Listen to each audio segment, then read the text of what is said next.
So we are now in a series looking at the life and journey of Moses, the one who was called by God to lead the Israelites out of Egypt, out of bondage, out of slavery, into the wilderness, and ultimately to the promised land. I ended the sermon last week by saying that the wilderness is a great metaphor for life. It's also a great metaphor for an election season, right? Who's ready for the commercials to go away? Stop those. All of our journeys, all of our stories involve twists and turns that we didn't expect. We've all had to face things that we didn't see coming. Some situations are harder than others. But in the midst of it all, we need to come up with, I think, some type of core principles for how we're going to live. And so I shared with you at the end of the message last week some core principles that I've come up with that I try to go back to in my life that keep me grounded and that help me when I'm facing disappointments and challenges. And I'll give those to you again really quick, and just in order. The first was live by the golden rule. The second was believe in something that's bigger than yourself. The third was don't dehumanize others. The fourth was return cruelty with kindness. The fifth was don't believe everything that you hear or read. 6, cultivate your primary relationships in life. Pay attention to them. 7, know your priorities and your values. 8, forgive people who have hurt you.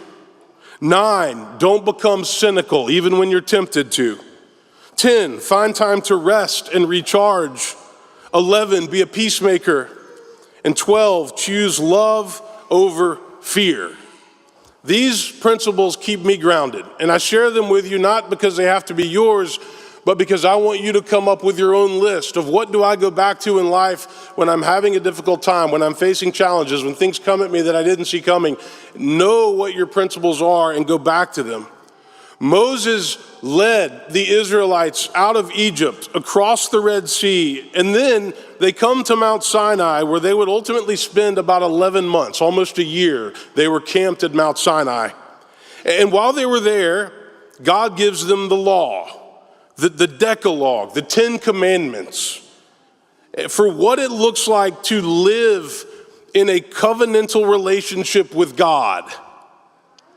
In his book called Moses, that I've recommended to go along with this series, Adam Hamilton says this: the commandments, then as now, function as theological statements and a vision for authentic human living. As theological statements, each tells us something about God and God's will for humanity. These statements offer a vision for how we live, how we love, how we relate to each other. They help us to know life's God-given boundaries. Ignore them, and we cause or experience pain. Abide by them, and you'll begin to live in God's will for humanity. They function in this way for the Israelites and also for us today. What I would add to that is that God gives us these laws, these commandments, for our own well-being. When we live by them, life is healthy and productive. When we break them, we have problems. The first 4 commandments focus on our relationship to God. The final 6 commandments focus on our relationship to each other, what it looks like to live together as a community, as a city, as a civilization. And so let's talk about them this morning. The first 2 I'm going to put together because they really go together. I am the Lord your God who brought you out of the land of Egypt, out of the house of slavery. You shall have no other gods before me. And the second is, you shall not make for yourself an idol. You know, one of the great ironies of the Sinai story is that Moses leaves his brother Aaron in charge while he goes up on Mount Sinai to encounter God. And the Israelites grow restless, as they often did, and they go to Aaron, who was in charge, and they said, hey, come, make gods for us, who shall go before us. As for this Moses, the man who brought us up out of Egypt, we don't know what's become of him. He's missing, he's gone, he might not be coming back. And so Aaron, being a much weaker leader, gives in, And he says, okay, gather all your jewelry, your earrings out of your family, bring them to me. And he took all that stuff and he melted it and he made a mold and he created a golden calf for them to worship. So meanwhile, back up on Mount Sinai, the Lord tells Moses, go down at once. Your people whom you brought out of the land of Egypt have acted perversely. They've turned from me and they are now worshiping a golden calf as their God. And so Moses heads back down the mountain to deal with the situation. Now, isn't it ironic what Moses finds when he returns from receiving the commandments that again say, you shall have no other gods before me and you shall not make for yourself an idol? Isn't it ironic how quickly the Israelites turned to a false god for security?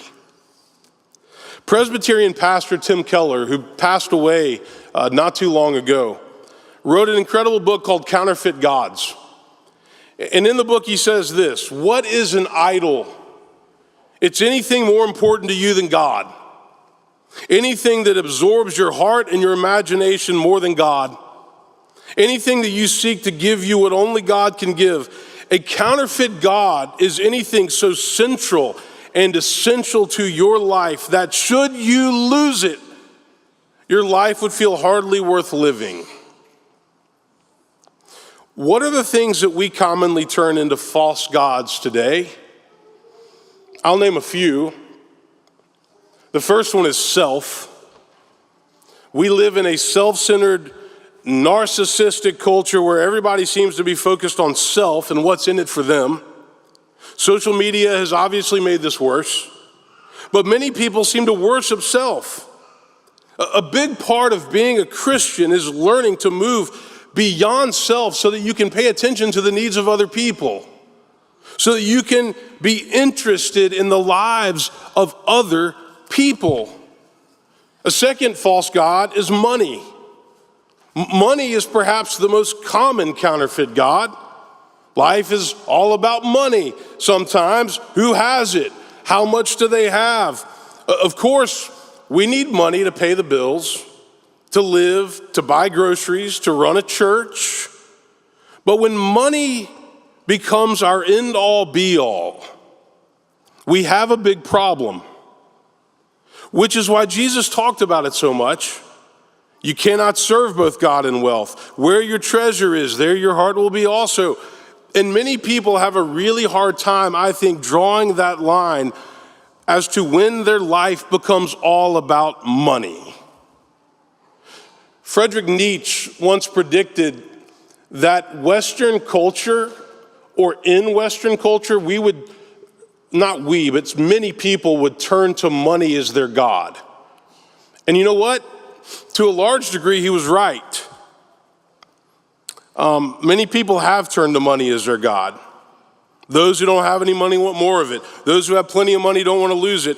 And so I made a decision years ago when I became a minister that I would talk about money because Jesus talked about money.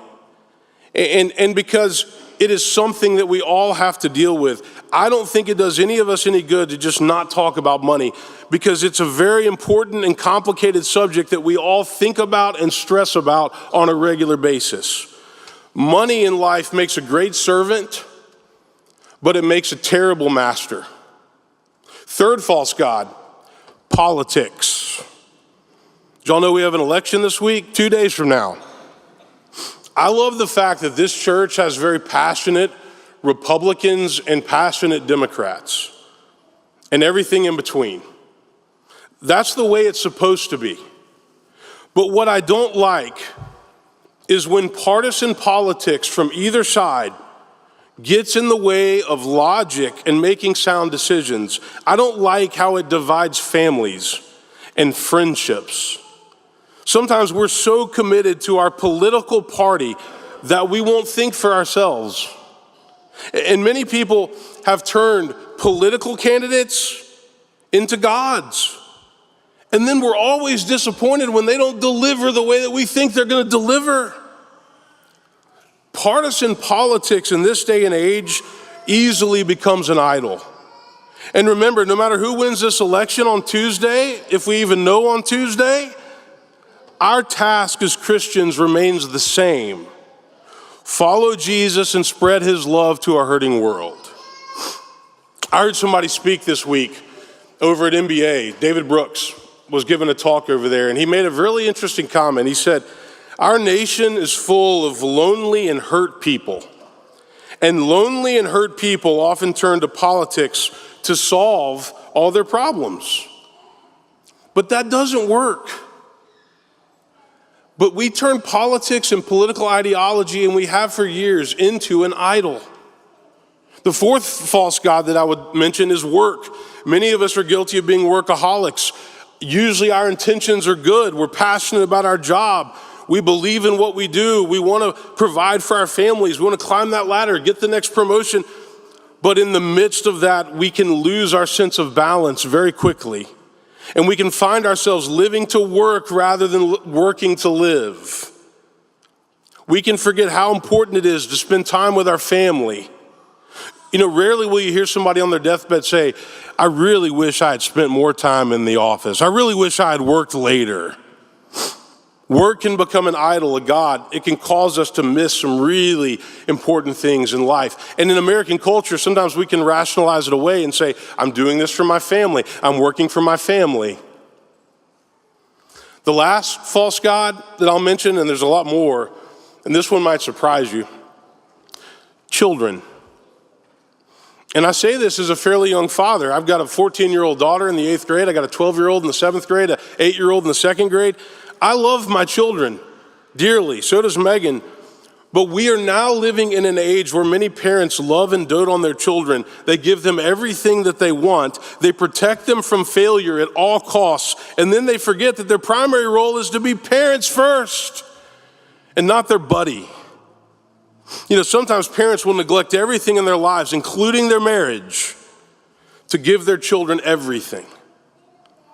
And that's not healthy. Sometimes parents will talk to their children about things that they should be talking to their spouse about. And some people find all of their self-worth in whether or not their kids are thriving, making good grades, making the sports team. Yes, we can idolize our kids. So we have to be careful.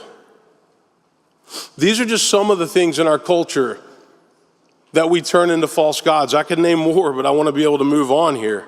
But God says, you shall have no other gods before me. You shall not make for yourself an idol.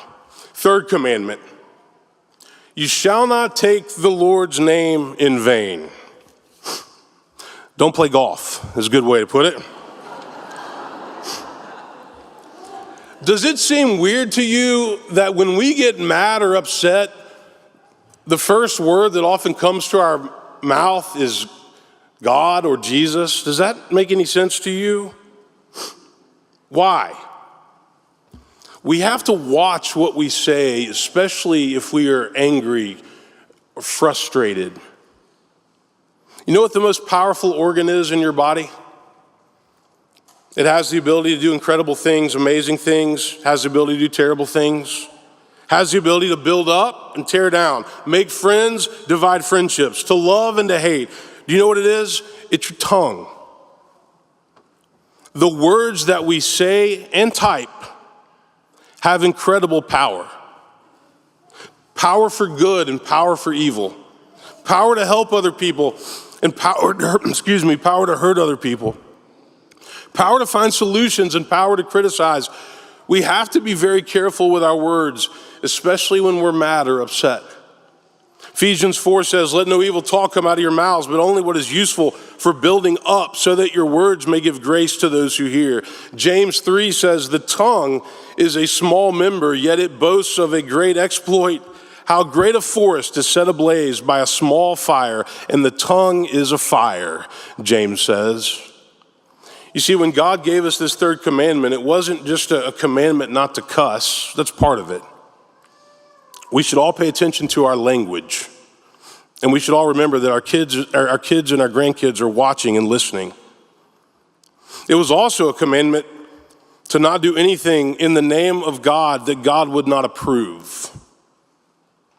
Wars, murders, lies, things that break the 10 Commandments.